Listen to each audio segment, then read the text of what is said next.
when I was a poor little ice cream man struggling to get by, living in Burlington, and was in a situation where the entire lakefront of Burlington was going to be turned into high-rise condominiums and privatized so that it was no longer accessible to the people of Burlington. He shut down those plans, fought the developers all the way to the top Supreme Court in Vermont. He won, and today we have the most beautiful public park on the lakefront for Burlington. This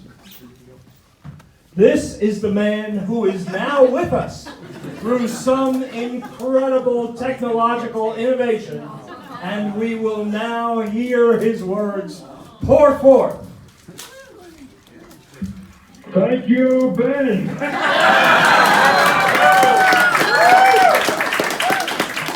Hello, Fairfield, and I am sorry I can't be with you tonight, but I think you all know we are involved in a little event called an impeachment trial of Donald J. Trump. So here I am in D.C.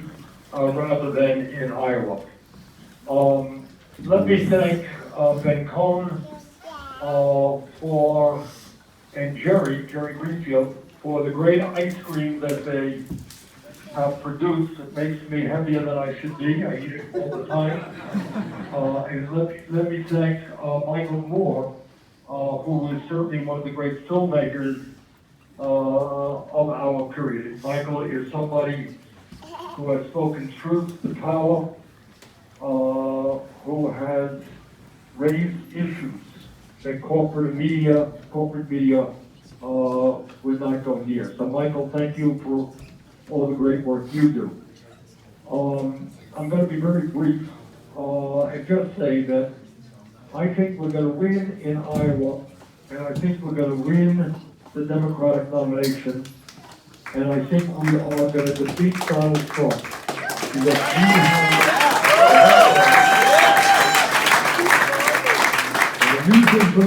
The reason for that is that we have by far the strongest grassroots movement of any campaign. And I just want to thank all of the thousands of volunteers in Iowa right now.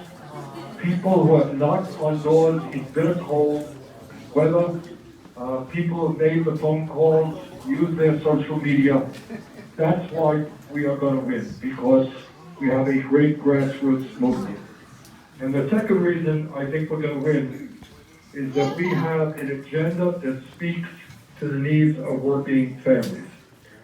And what our agenda is about is making it clear that if you work 40 hours a week in the United States, you don't live in poverty, because we're going to raise that minimum wage to $15 an hour. Our agenda is about making sure that all of our young people, regardless of their income, will be able to get a higher education, because we're going to make public colleges and universities tuition-free and cancel all student debt with a modest tax on Wall Street speculation. And we're going to win this election because we know that health care is a human right, not a privilege. And that the function of a rational healthcare system is to provide healthcare for all, not to enable the insurance companies and the drug companies to make billions in profit.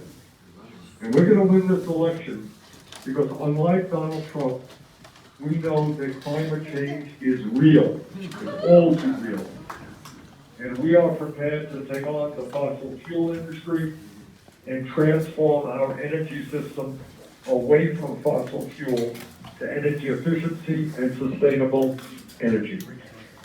And the list goes on and on. The need for real reform of a broken and racist criminal justice system, a very broken immigration system, and a path towards citizenship for the 11 million who are undocumented. And we're going to win the election because our gun safety policies will not be determined by the NRA but determined by the American people.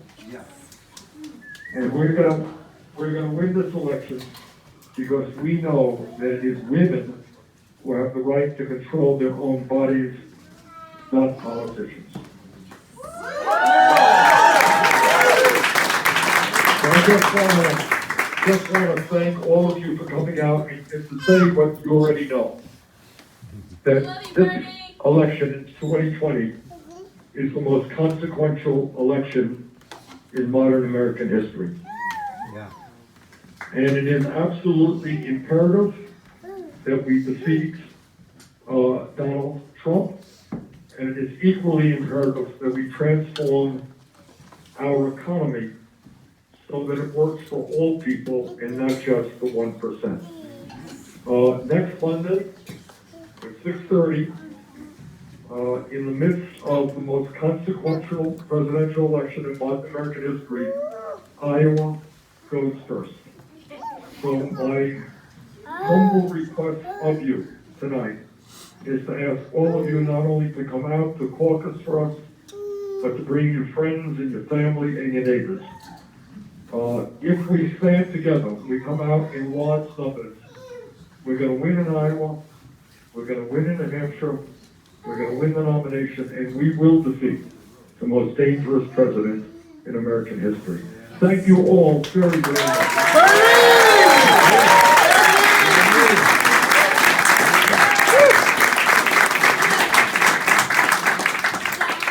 So as I was saying, you know, Bernie inspired me because he is a guy who leads with his heart and speaks his mind. You know, from the very beginning, when he became my congressperson, he was voting against NAFTA. Now all of a sudden, that's a really cool thing to do. From the very beginning, he was voting against the war in Iraq, twice. Now all of a sudden, everybody's saying, boy, what a mistake that was. And from the very beginning, Bernie was calling for universal health care and publicly funded colleges and universities. This is when he was in the early days of being a congressman. And the amazing thing is that Bernie hasn't won the nomination yet, but he's already leading the country. He's already shifted the debate. All of those things that he was saying so early, that he was so ridiculed for, are now mainstream. People realize that we should, like every other industrialized country in the world, take care of the health needs of our people. You know, I think that, well, I'm trying to figure out what I was thinking there. Ice cream. Yeah, I was thinking about that. You know, I've been thinking about the Pledge of Allegiance. We all said it every day in public school. And it ends with the words, "and justice for all." Except, it's never really been justice for all. It was never justice for American Indians. It was never justice for women. It was never justice for African Americans. It was never justice for low-income people. And finally, now, we have a chance to put someone in the White House who truly believes in justice in all its flavors. Yeah. You know, as you all very well know, there's going to be a whole lot of money spent on TV ads. There already is a whole lot of money spent on TV ads, clogging up all of your TVs. But the reality is that all of those TV ads don't amount to a hill of beans compared to the power of one-on-one, person-to-person interactions, compared to the power of knocking on someone's door and talking with them compared to the power of talking with them on the phone. What you are doing here, you guys are doing the real work of this campaign. You guys have the power to get this guy elected, to win this election, to win this caucus here in Iowa. If I could, I would be there with you, knocking on those doors and calling up all those people. I just can't tell you how much I appreciate all that hard work that you're doing. I know how hard it is, but it's so important. So, thank you very much.